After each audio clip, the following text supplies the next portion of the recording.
Welcome to another episode of Shabbat Shmooze, Yerushalayim edition. This week's parsha is Parshat Vayishlach. There are so many points in this parsha that I love.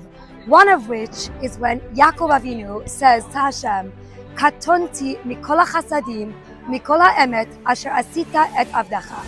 Yaakov Avinu was so noticeably blessed, but he credited all of his blessings and everything he had to the kindness of Hashem, which showed true humility and true gratitude.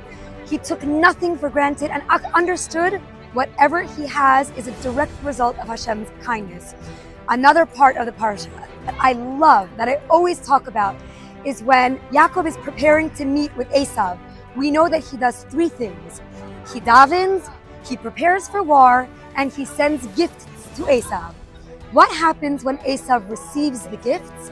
Esav says, Yesh li rav. I have a lot. I have so much. Why are you sending me anything? I don't need your petty gifts. Yesh li rav. I've got plenty. And you know what Yaakov's reply was? Yaakov said, he understood, yes, you have much. Aval yesh li kol. I have everything. And this really depicts the way Yaakov felt about his life, about the contentment and the gratitude he felt towards Hashem. Esav lived a life of constant accumulation, wanting to chase more and more materialistic things, to achieve more and more. But Yaakov said, Yesh li kol. I have everything. There's a beautiful story about a man named Mr. Adler, who before the war owned a huge factory in Europe. And he was a very kind man, constantly thanking Hashem for all of his blessings. One day, Mr. Adler, who had employed so many people who were struggling and was a true mensch and a true Baal Tzedakah and a Baal Chesed. One day, Mr. Adler comes to the factory and notices that the entire factory had been burnt down by a tragic fire. And as his employees all approached at the same time, he looked around and amidst the ruins, he said, Baruch Hashem. For so many years, Hashem had blessed me with so much success, and it is what it is. But Baruch Hashem for all those years of success that I did have here. And his employees were stunned. How can this man be expressing gratitude to Hashem when his entire life was just taken away from him? A short while later, a big investor reached out to Mr. Adler and said, I heard what happened to your factory, but I know from your employees how much they love you and how much they appreciate you and how wonderful you are.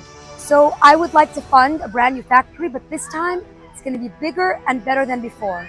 And sure enough, that's exactly what happened. Mr. Adler's business grew by leaps and bounds, and he continued to be the kind, humble mensch that he was. His bracha only expanded. From here, we understand that when we appreciate what Hashem has given us today, it's almost like a guarantee that He will give us more tomorrow. And we have to constantly look at what we have and not at what we lack. And when we understand that we have everything we need to serve Hashem the way Hashem wants, Yesh lanu hakol. We've got it all. So for this week's spiritual homework, let's bring it down to basics. Every morning when you wake up, simply thank Hashem for three things in your life that you normally don't thank Hashem for. And one other thing that you could do throughout the day is to appreciate a person, a family member, a rebbe, a roommate, somebody in your life who does chesed for you without asking for anything back. May we all be zochet, constantly feeling that ashreinu, we're so rich because yesh lanu hakol, we have everything. And may we live a life of never feeling like we lack anything at all. Shabbat shalom from Yerushalayim.